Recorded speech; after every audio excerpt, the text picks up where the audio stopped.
படித்த இளைஞர்களின் அரசு வேலைவாய்ப்பு கனவை அரசாணைய 115 சீர்குலைப்பதாகவும் உடனடியாக அதை திரும்பப் பெற வேண்டும் எனவும் எதிர்க்கட்சித் தலைவர் பழனிசாமி வலியுறுத்தியுள்ளார். எதிர்க்கட்சித் தலைவர் பழனிசாமி வெளியிட்டுள்ள அறிக்கையில், அரசு அமைத்துள்ள மனிதவள சீர்திருத்த குழுவின் ஆய்வு வரம்புகள் 69% இடஒதுக்கீடு என்ற சமூக நீதிக்கு மூடுவிழா காண்பதாக உள்ளது என பழனிசாமி கூறியுள்ளார். இனி அரசு பணிக்கு தனியார் ஆள் சேர்ப்பு நிறுவனங்களை பயன்படுத்த முடிவு செய்திருப்பதாக தெரிகிறது என குறிப்பிட்டுள்ள பழனிசாமி, இந்த அரசாணையை உடனடியாக ரத்து செய்ய வேண்டும்.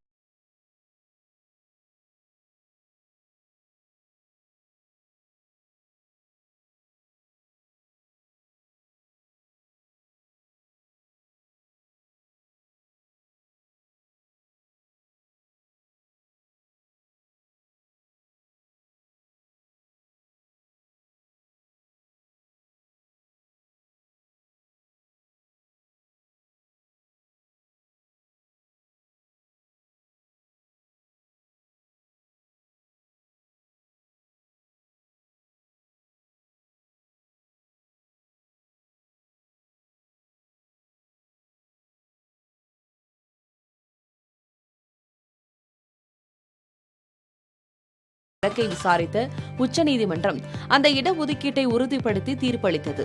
இதற்கு தமிழகத்தில் ஆளும் திமுக கட்சியும் அதன் கூட்டணி கட்சிகளும் கடும் எதிர்ப்பு தெரிவித்துள்ளன. இந்நிலையில் இந்த விவகாரத்தில் அடுத்த கட்ட நடவடிக்கைகள் குறித்து முதலமைச்சர்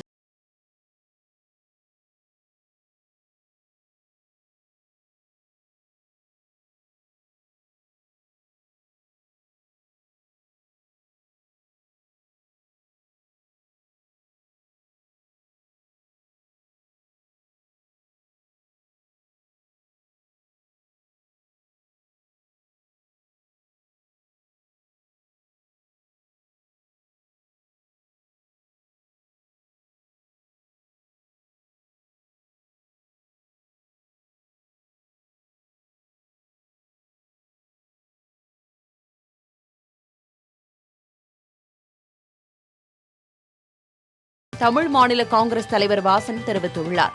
சாதி, மத, இன, மொழி வேறுபாடுகளை கடந்து யாராக இருந்தாலும் பொருளாதாரத்தில் பின்தங்கியிருந்தால் அவர்களுக்கு இடஒதுக்கீடு வழங்கி அவர்களும் முன்னேற வேண்டும் என வாசன் குறிப்பிட்டுள்ளார். இதேபோல் பாரதிய ஜனதா கட்சியின் சமநீதி கொள்கைக்கு கிடைத்த வெற்றி என்று அந்த கட்சியின் சட்டமன்ற உறுப்பினர் வானதி தீர்ப்பை வரவேற்றுள்ளார். பொதுப்பட்டியலில் உள்ள ஏழைகளுக்கும் காலம் காலமாக இழைக்கப்பட்ட அநீதிக்கு இந்த தீர்ப்பு மருந்தாக அமைந்துள்ளதாகவும் தெரிவித்துள்ளார். பொருளாதாரத்தில் பின்தங்கிய உயர் வகுப்பினருக்கு 10% இடஒதுக்கீடு செல்லும் என்ற தீர்ப்பை இதயபூர்வமாக வரவேற்பதாக தெரிவித்துள்ள தமிழ்நாடு காங்கிரஸ் கமிட்டி தலைவர் அழகிரி, சமூக நீதி என்பது எந்தவொரு தரப்புக்கும் உரியதல்ல என குறிப்பிட்டுள்ளார். பொருளாதாரத்தில் பின்தங்கிய உயர் வகுப்பினருக்கான 10% இடஒதுக்கீடு 4000 உதவி பேராசிரியர்கள் நியமனத்தில் செல்லாது என அமைச்சர் பொன்முடி தெரிவித்துள்ளார். கல்லூரி பேராசிரியர்கள் இடம் மாறுதலுக்கான கலந்தாய்வை தொடக்கி வைத்த பின் பேசிய அமைச்சர் பொன்முடி, தமிழகத்தில் உள்ள அரசு கலை கல்லூரிகளில் காலியாக உள்ள 4000 உதவி பேராசிரியர் பணியிடங்களை தேர்வு மூலம் நிரப்ப அரசாணை வெளியிடப்பட்டுள்ளதாக தெரிவித்தார். பொறியியல் பாடங்களை தமிழ் வழியில் மொழிபெயர்க்க தமிழ்நாடு பாடநூல் கழகம் மற்றும் தமிழ் வளர்ச்சித்துறை சார்பில் பணிகள் நடைபெற்று வருவதாக கூறினார். வங்கக்கடலில் அடுத்த 48 மணி நேரத்தில் காற்றழுத்த தாழ்வு பகுதி உருவாகக்கூடும் என்றும் 9ஆம் தேதி முதல் 11ஆம் தேதி வரை தமிழகம் மற்றும் புதுச்சேரி கடற்கரையை நோக்கி அது நகரக்கூடும் எனவும் வானிலை ஆய்வு மையம் தெரிவித்துள்ளது. சென்னை உட்பட 16 மாவட்டங்களில் நாளை மறுநாள் 10ஆம் தேதி முதல் கனமழை பெய்ய வாய்ப்புள்ளதாக தெரிவித்துள்ளது. இதன் காரணமாக 8, 9ஆம் தேதிகளில் தமிழ்நாடு, புதுச்சேரி மற்றும் காரைக்கால் பகுதிகளில் லேசானது முதல் மிதமானது வரை மழை பெய்ய வாய்ப்புள்ளதாக தெரிவிக்கப்பட்டுள்ளது. வரும் 10ஆம் தேதி சென்னை, காஞ்சிபுரம், திருவள்ளூர், தஞ்சை, திருவாரூர், நாகை உள்ளிட்ட 16 மாவட்டங்களில் கனமழை பெய்ய வாய்ப்புள்ளதாக கூறப்பட்டுள்ளது. நவம்பர் 11ஆம் தேதி சென்னை உட்பட 15 மாவட்டங்களில் மிக கனமழை பெய்யக்கூடும் என எச்சரிக்கப்பட்டுள்ளது. மன்னார் வளைகுடா, குமரிக்கடல், தென் தமிழக கடலோரம் உள்ளிட்ட பகுதிகளில் சூறாவளி காற்று வீசக்கூடும் என்பதால் மீனவர்கள் இன்றும் நாளையும் அப்பகுதிகளுக்கு செல்ல வேண்டாம் என அறிவுறுத்தப்பட்டுள்ளது. வடகிழக்கு பருவமழை பெய்து வருவதால் விவசாயிகள் வரும் 15ஆம் தேதிக்குள் பயிர் காப்பீடு திட்டத்தில் பதிவு செய்ய வேண்டும் என அமைச்சர் பன்னீர்செல்வம் தெரிவித்துள்ளார். வேளாண்மை துறையில் கருணை அடிப்படையில் வாரிசுதாரர்கள் 32 பேருக்கு பணி நியமன ஆணைகளை அவர் வழங்கினார். பின்னர் செய்தியாளர்களுக்கு பேட்டியளித்த அமைச்சர் பன்னீர்செல்வம் பயிர் காப்பீடு செய்ய விவசாயிகளுக்கு அறிவுறுத்தினார். கடந்த ஆண்டை விட நடப்பாண்டில் 5.3 லட்சம் ஏக்கர் கூடுதலாக காப்பீடு செய்யப்பட்டுள்ளது. ஆக பயிருடைய பாதிப்புக்கு தகுந்த அடிப்படையில் அது இன்சூரன்ஸ் கம்பெனிகள் கணக்கீடு செய்கின்ற வேலை அவர் செய்துள்ளார்கள். எந்த இன்சூரன்ஸ் கம்பெனி நிறுவனம் பதிவு சென்றுள்ளோ அவர்கள் தொடர் கண்காணித்து இப்ப இந்த 15ஆம் தேதிக்குள்ள பதிவு செய்ய வேண்டும். காப்பீட்டு திட்டத்தின் அடிப்படையில் தாங்கள் பயிர் செய்துள்ள விளைநிலங்களை பதிவு செய்ய வேண்டும் என்று நாங்கள் அறிவுறுத்திக் கொண்டிருக்கின்றோம்.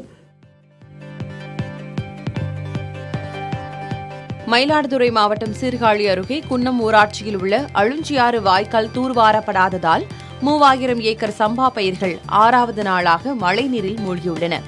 கடந்த 3ஆம் தேதி பெய்த கனமழையால் சம்பா பயிர்கள் மழைநீரில் மூழ்கின.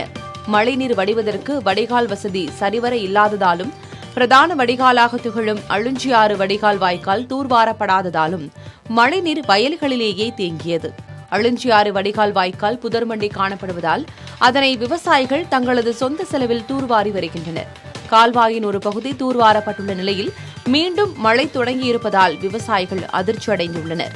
உடனடியாக பொதுப்பணித்துறை அதிகாரிகள் அழுஞ்சியாறு வடிகால் வாய்க்காலை தூர்வாரி எஞ்சிய சம்பா பயிர்களையாவது காப்பாற்ற வேண்டும் என குன்னம் பகுதி விவசாயிகள் கோரிக்கை விடுக்கின்றனர். பொதுப்பணித்துறை அதிகாரிகளிடம் கேட்டபோது பிரதான வடிகால் ஆறுகளில் சீரமைப்பு பணிகள் நடைபெற்று வருவதாகவும் விரைவில் பாதிக்கப்பட்ட அனைத்து வடிகால் வாய்க்காலும் சீரமைக்கப்படும் என்றும் தெரிவித்தனர்.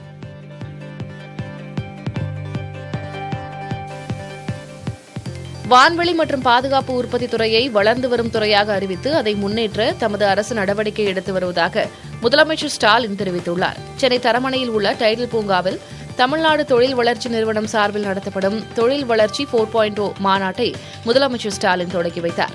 இந்நிகழ்ச்சியில் விண்வெளி மற்றும் பாதுகாப்பு தொழில் கொள்கையை முதலமைச்சர் வெளியிட்டார்.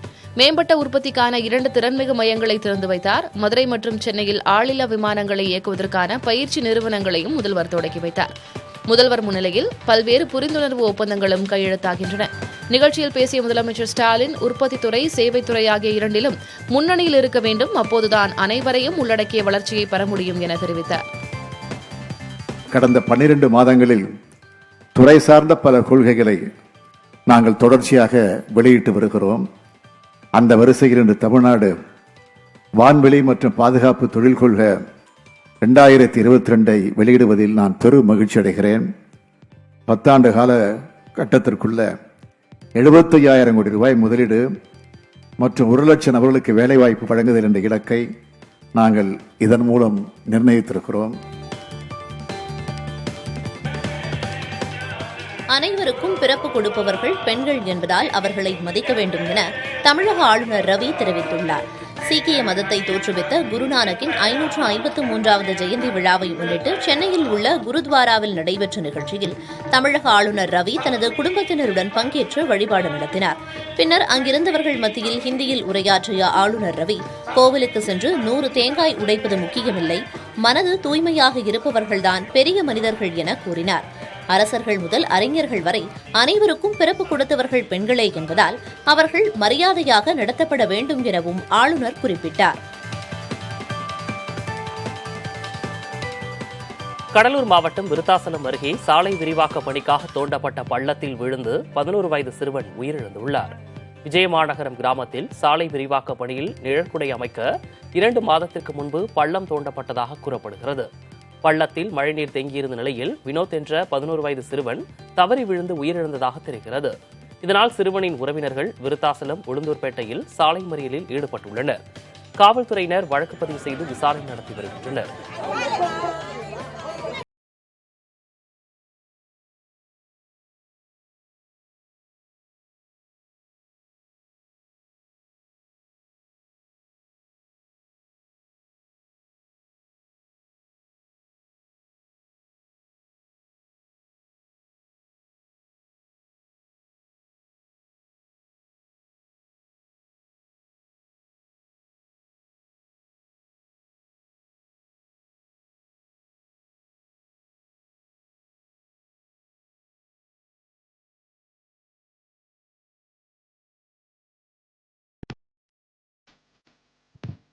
மத்திய பிரதேச மாநிலத்தில் பன்றிகள் இடையே ஆப்பிரிக்கன் ஸ்வைன் ஃப்ளூ காய்ச்சல் மிக வேகமாக பரவி வருகிறது. இது தொடர்பாக மத்திய பிரதேச மாநில விலங்குகள் நலத்துறை அமைச்சகம் வெளியிட்டிருக்கும் தகவலின்படி ஆப்பிரிக்கன் ஸ்வைன் ஃப்ளூ வகை காய்ச்சலால் இதுவரை 85 பன்றிகள் உயிரிழந்திருக்கக்கூடிய சூழலில் 115 பன்றிகள் இடையே இந்த காய்ச்சல் கண்டறியப்பட்டிருப்பதாகவும் தெரிவிக்கப்பட்டுள்ளது. பன்றி காய்ச்சல் மேலும் பரவுவதை தடுக்க சிறப்பு நோய் தடுப்பு குழுக்கள் உருவாக்கப்பட்டிருப்பதாகவும் குறிப்பிடப்பட்டுள்ளது. பாதிப்புகள் கண்டறியப்படும் பன்றிகள் உடனடியாக கொல்லப்படும் என்றும் சுகாதாரமற்ற முறையில் பன்றிகளை வைத்திருக்கக்கூடிய உரிமையாளர்களுக்கு அபராதம் விதிக்கப்படும் எனவும் தெரிவிக்கப்பட்டுள்ளது. பிலிப்பைன்ஸ் வியட்நாம் இடையே நடுக்கடலில் தத்தளித்த 300க்கும் அதிகமான இலங்கை தமிழர்களை சிங்கப்பூர் கடற்படையினர் மீட்டனர். இலங்கையில் பொருளாதார நெருக்கடி நீடிப்பதால் அந்நாட்டிலிருந்து மக்கள் வெளியேறி பிற நாடுகளில் தஞ்சமடைந்து வருவது அதிகரித்து வருகிறது. இந்நிலையில் இலங்கை அகதிகள் 306 பேர் கனடா உள்ளிட்ட வெளிநாடுகளில் தஞ்சமடைவதற்காக சரக்கு கப்பல் ஒன்றில் சென்றுள்ளனர். பிலிப்பைன்ஸ் வியட்நாம் இடையே சென்றபோது கப்பல் திடீரென பழுதாகி மூழ்க தொடங்கியது. கப்பலில் குழந்தைகள், பெண்கள், முதியவர்களும் இருந்ததால் பதற்றமான சூழல் நிலவியது. இது பற்றி தகவல் அறிந்த சிங்கப்பூர் கடற்படையினர் நடுக்கடலில் செய்வதறியாது தத்தளித்த அகதிகள் அனைவரையும் மீட்டு வியட்நாமிற்கு அழைத்துச் செல்கின்றனர். கப்பலில் சென்றவர்கள் பத்திரமாக மீட்கப்பட்டதை இலங்கை கடற்படையினரும் உறுதி செய்துள்ளனர். புதுச்சேரி அருகே உள்ள ஆரோவில் அமைப்பின் 61வது நிர்வாகக் குழு கூட்டத்தில் தமிழகம் மற்றும் புதுச்சேரி ஆளுநர்கள் பங்கேற்றனர். விழுப்புரம் மாவட்டத்தில் உள்ள சர்வதேச நகரமான ஆரோவில் புதுச்சேரியை ஒட்டியுள்ளது. மத்திய உள்துறை அமைச்சகத்தின் வழிகாட்டுதலின்படி நிர்வாக குழு அமைக்கப்பட்டு ஆரோவில் அமைப்பு நிர்வகிக்கப்படுகிறது. இக்குழு தமிழக ஆளுநர் ரவி தலைமையில் இயங்குகிறது. உறுப்பினர்களாக தெலங்கானா ஆளுநரும் புதுச்சேரி துணைநிலை ஆளுநருமான தமிழிசை உள்ளிட்டோர் உள்ளனர். இந்த அமைப்பின் 61வது நிர்வாகக் குழு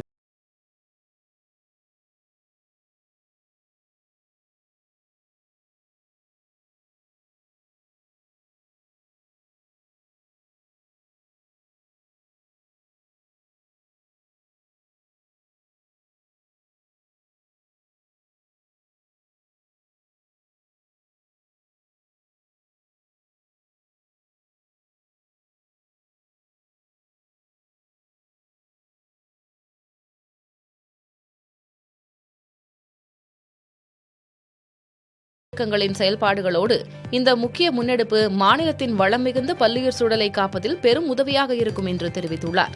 காவிரி தெற்கு காட்டுயிர் காப்பகத்தை தமிழகத்தின் 17வது காப்பகமாக அறிவிப்பதில் மகிழ்ச்சி அடைவதாகவும் ஸ்டாலின் பதிவிட்டுள்ளார். பிரதமர் மோடி தமிழகம் வரும்போது வாய்ப்பு கிடைத்தால் நேரில் சந்திப்பேன் என முன்னாள் முதலமைச்சர் பன்னீர்செல்வம் தெரிவித்துள்ளார். திருச்சி விமான நிலையத்தில் செய்தியாளர்களுக்கு பேட்டியளித்த பன்னீர்செல்வம் அதிமுகவை யாரும் மிரட்டவும் முடியாது என குறிப்பிட்டார். பிரதமர் மாண்புமிகு பாரத பிரதமர் அவர்கள் இங்கு தமிழகம் வருவதாக இருக்கிறது. அந்த நேரத்தில் உரிய எங்களுக்கு வாய்ப்பு கிடைத்தால் சந்திப்போம். அதிமுகவை பொதுவாகவே எதிர்த்து பேசிக்கிட்டே இருந்த டிடிவி தினகரன் இப்ப என்ன சொல்றாருன்னா, அதிமுக கூட்டணி அமைச்சா நானும் சேர்ந்து தயாரா இருக்கேங்கிறாரு. இதை நீங்க எப்படி பாக்குறீங்க? இது ஒரு நல்ல கருத்து தான், வரவேற்கிறோம். உங்களுடைய ஒற்றுமையை பாஜக தான் இல்லை இல்லை இல்லை இல்லை பாஜகவுடைய அந்த அரசு சுத்தி அதுவே அதிகாரிகளை மிரட்டுறாங்க. அதே போல அதிமுகவையும் மிரட்டி எதுவும் வச்சிருக்காங்க. எங்களை யாராலும் மிரட்ட முடியாது. காவல்துறையின் கைகளை தமிழக அரசு கட்டி போட்டுள்ளதாக பாரதிய ஜனதா கட்சி மாநில தலைவர் அண்ணாமலை குற்றம் சாட்டியுள்ளார். மதுரையில் செய்தியாளர்களை சந்தித்த அவர் காவல்துறையை அரசியல்வாதிகள் பாழ்படுத்தி வைத்துள்ளதாகவும் விமர்சித்தார். கட்டுக்கோப்பாக இருந்த தமிழகத்தில் இந்த மதுவும் காஞ்சாவும் மொத்தமாக நம்முடைய இளைஞர்களை சீரழித்துக் கொண்டிருக்கிறது. அடிக்ஷன். அதற்கு மேல காவல்துறையினுடைய கையை கட்டி போட்டிருக்காங்க. முதல்ல காவல்துறை லாட்டி வச்சு ரோட் 2 அடி அடிப்பாங்க. நான்லாம் காலேஜ் படிக்கும்போது பார்த்துருக்கேன். அப்படித்தான் ரோட்ல காவல்துறை இருக்கும். இருக்கும்பொழுதுதான் காவல்துறை மீது நமக்கு பயம் இருந்துச்சு. இன்னைக்கு காவல்துறை கையை கட்டி போட்டிருக்கோம். ஆனா அரசியல்வாதிகள் உங்களுக்கு தெரியும், காவல்துறையை கட்டுப்பாட்டில் வச்சுக்கணும், நாம ஒரு இடத்துக்கு போனோம்னா அவங்க நிக்கணும். இல்ல அரசியல்வாதிகள் இப்படி நினைச்சு காவல்துறையை பாழ்படுத்தி வச்சிருக்காங்க. பதவி உயர்வில் இடஒதுக்கீடு வழங்க புதிய சட்டத்தை அடுத்த கூட்டத்தொடரில் நிறைவேற்ற வேண்டும் என பாமக நிறுவனர் ராமதாஸ் வலியுறுத்தியுள்ளார். தமிழ்நாட்டில் அரசு பணி பதவி உயர்வில் இடஒதுக்கீடு வழங்குவதற்கு புதிய சட்டத்தை உருவாக்க தமிழக அரசு வல்லுநர் குழுவை அமைத்திருப்பதற்கு அவர் வரவேற்பு தெரிவித்துள்ளார். அரசு துறை பதவி உயர்வில் வழங்கப்பட்ட ஓபிசி இடஒதுக்கீடு செல்லாது என 2020ஆம் ஆண்டு உச்சநீதிமன்றம் அளித்த தீர்ப்பால் சமூக நீதிக்கு ஏற்பட்ட பாதிப்பை போக்க புதிய சட்டம் இயற்ற வேண்டும் என தான் அப்போதே வலியுறுத்தியிருந்ததை அவர் நினைவு கூர்ந்துள்ளார். இது தொடர்பான சட்ட முன்வரைவை வலிமையாக தயாரித்து சட்டப்பேரவை கூட்டத்தொடரில் அரசு நிறைவேற்ற வேண்டும் என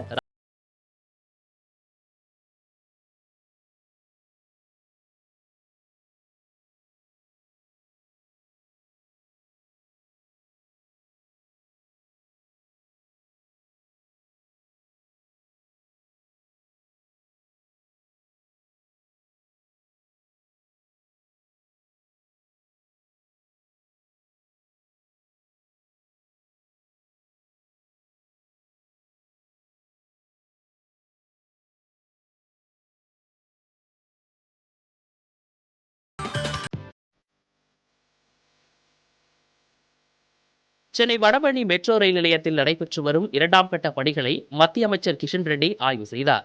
வடபழனியிலிருந்து ஆலந்தூர் வரை மெட்ரோ ரயிலில் பயணித்த அமைச்சர் பயணிகளுடன் கலந்துரையாடி ரயிலில் உள்ள வசதிகள் குறித்து கேட்டறிந்தார். இதையடுத்து செய்தியாளர்களிடம் பேசிய அவர், பரந்தூர் விமான நிலையம் மாநில அரசின் கட்டுப்பாட்டில் தொடங்கப்பட உள்ளதாகவும், எனவே நிலங்களை கையகப்படுத்துவது குறித்து மாநில அரசு முடிவு செய்யும் என கூறினார். வரும் தேர்தலில் தமிழகம் முழுவதும் பாஜக மிகப்பெரிய வெற்றியை பெறும் என கூறிய அமைச்சர், தாஜ்மஹாலை விட மாமல்லபுரத்திற்கு அதிக சுற்றுலா பயணிகள் வந்திருப்பதாக கிடைத்த தகவல் குறித்து ஆய்வு செய்து மாமல்லபுரத்தை மேம்படுத்துவது தொடர்பாக முடிவெடுக்கப்படும் என தெரிவித்தார். கோவை கார் வெடிப்பு வழக்கில் கைது செய்யப்பட்ட 6 பேரையும் வரும் 22ஆம் தேதி வரை நீதிமன்ற காவலில் சிறையில் அடைக்க நீதிபதி உத்தரவிட்டுள்ளார். கோவை உக்கடம் கோட்டை ஈஸ்வரன் கோவில் அருகே கடந்த மாதம் 23ஆம் தேதி கார் வெடித்து ஜமேஷா முபின் என்பவர் உயிரிழந்தார். இந்த வழக்கில் முகமது அசாருதீன், அப்சர் கான், முகமது தல்கா, முகமது ரியாஸ், ஃபெரோஸ் இஸ்மாயில், முகமது நவாஸ் இஸ்மாயில் ஆகிய 6 பேர் கைது செய்யப்பட்டு கோவை சிறையில் அடைக்கப்பட்டனர். வழக்கை தேசிய புலனாய்வு பிரிவினர் விசாரித்து வரும் நிலையில் 6 பேரும் சென்னை புழல் சிறைக்கு மாற்றப்பட்டனர். இந்நிலையில் பூந்தமல்லியில் உள்ள தேசிய புலனாய்வு சிறப்பு நீதிமன்றத்தில் ஆஜர்படுத்தப்பட்ட அவர்கள் 6 பேரையும் வரும் 22ஆம் தேதி வரை நீதிமன்ற காவலில் அடைக்க நீதிபதி இளவழகன் உத்தரவு பிறப்பித்தார்.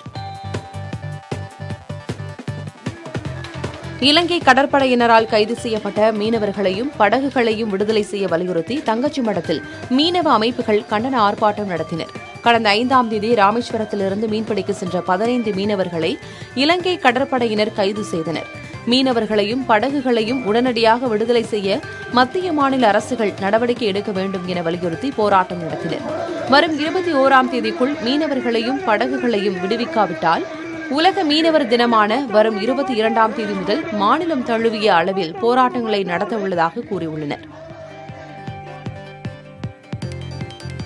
தென்காசி அருகே மக்களை தாக்கியதால் மயக்க ஊசி செலுத்தி பிடிக்கப்பட்ட கரடி திடீரென உயிரிழந்தது. கரடியின் உடலை வனத்துறையினர் எரித்தது கேள்வியை எழுப்பியுள்ளது. கடையம் அருகே உள்ள பெத்தான்பிள்ளை குடியிருப்பு பகுதிகளில் சில தினங்களுக்கு முன் சாலையில் தெரிந்த கரடி பொதுமக்கள் 3 பேரை விரட்டி கடித்தது. இதில் படுகாயமடைந்த 3வரும் மருத்துவமனையில் அனுமதிக்கப்பட்டனர். சம்பவ இடத்திற்கு வந்த வனத்துறையினர் கரடியை மயக்க ஊசி செலுத்தி பிடித்து கூண்டில் அடைத்தனர். பின்னர் அதனை நெல்லை மாவட்டம் களக்காடு அருகே செங்கல்தேரி வனப்பகுதியில் விடுவித்தனர். அந்த கரடி வனப்பகுதியில் திடீரென உயிரிழந்து கிடந்தது தெரியவந்தது. நுரையீரல் பாதிப்பால் கரடி இறந்திருப்பதாக வனத்துறை அதிகாரிகள் தெரிவித்தனர். இதையடுத்து கரடியின் உடல் களக்காடு வனப்பகுதியில் வைத்து வனத்துறையினர் எரித்தனர். கரடியின் உடல் எரிக்கப்பட்டது குறித்த கேள்விக்கு விளக்கமளித்த வனத்துறையினர் சூழ்நிலைக்கு ஏற்ப விலங்குகளின் உடல் எரியூட்டப்படுவது வழக்கம் என தெரிவித்தனர். கடந்த 2020 மார்ச் மாதத்திற்கு பிறகு தினசரி கொரோனா உயிரிழப்பு 0 என்ற நிலையை அடைந்துள்ளதாக மத்திய சுகாதார அமைச்சகம் தெரிவித்துள்ளது. கொரோனா தினசரி பாதிப்பு, உயிரிழப்பு தொடர்பான விவரங்களை மத்திய சுகாதார அமைச்சகம் வெளியிட்டு வரும் நிலையில் கடந்த 24 மணி நேரத்தில் நாடு முழுவதும் 625 பேர் மட்டுமே கொரோனா தொற்றால் பாதிக்கப்பட்டுள்ளதாக குறிப்பிடப்பட்டுள்ளது. உயிரிழப்பை பொறுத்தவரை 2020 மார்ச் மாதத்திற்கு பிறகு தினசரி உயிரிழப்பு 0 நிலையை அடைந்துள்ளதாகவும் தெரிவிக்கப்பட்டுள்ளது. முன்னாள் அமெரிக்க அதிபர் டொனால்டு டிரம்ப் வரும் 15ஆம் தேதி மிகப்பெரிய அறிவிப்பை வெளியிடப் போவதாக தெரிவித்துள்ளார். ஓஹையோ மாகாணத்தில் ஆதரவாளர்கள் மத்தியில் டொனால்டு டிரம்ப் உரையாற்றினார். அப்போது நவம்பர் 15ஆம் தேதி மிகப்பெரிய அறிவிப்பை வெளியிடப் போவதாக தெரிவித்தார். 2024ஆம் ஆண்டு அதிபர் தேர்தல் நடைபெறவுள்ள நிலையில் டிரம்ப் மீண்டும் போட்டியிடலாம் என சொல்லப்படுகிறது. எனவே தேர்தலில் போட்டியிடுவது தொடர்பான அறிவிப்பை அவர் வெளியிடுவார் என எதிர்பார்க்கப்படுகிறது.